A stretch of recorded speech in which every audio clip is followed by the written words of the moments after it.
The Minister of State for Petroleum arrives at the amphitheatre of the Nigerian National Petroleum Corporation as the state-owned oil company looks to reduce the costs of production in view of the impacts of COVID-19. According to the NNPC, joint venture operation expenses constitute about $22 per barrel, while capital expenditure constitutes about $12 per barrel. This ultimately leaves NNPC shareholders with shared profit of $1.04 per barrel. This is the reason for the launch of the upstream cost optimization program. I must emphasize that achieving cost reduction is also enhanced by delivering our growth aspiration of 40 billion barrels of oil reserves and 3 million barrels per day production. Thus, we are working assiduously to address other structural, fiscal, and governance issues in the industry, including domestic utilization of produced oil to obviate export restrictions.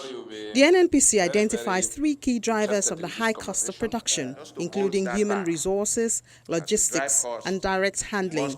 But the unions under the sector are hoping that the program will not have an adverse effect on the lives of the workers and Nigerians. I'm sure we're all happy here that crude oil has hit the $60 mark by yesterday, and probably growing, but certainly not going beyond this voodoo game. We don't see it crossing the 65 mark. We said 60, now we have reached 60, so we're getting to 65.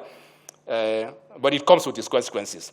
One of it is that it impacts on the price of finished petroleum product anywhere in the world, including our country. And this is a tough challenge that we're dealing with to make sure that we're able to keep this country wet despite all the challenges. We have a clear directive of government to deregulate the downstream sector. Engagements are going on with labor so that we have a structure that will ensure that there is no exploitation of the ordinary person by the vagaries of the market. In 2019, the initial drive of the cost optimization combined with other factors aided the corporation to cut losses by 99.7%.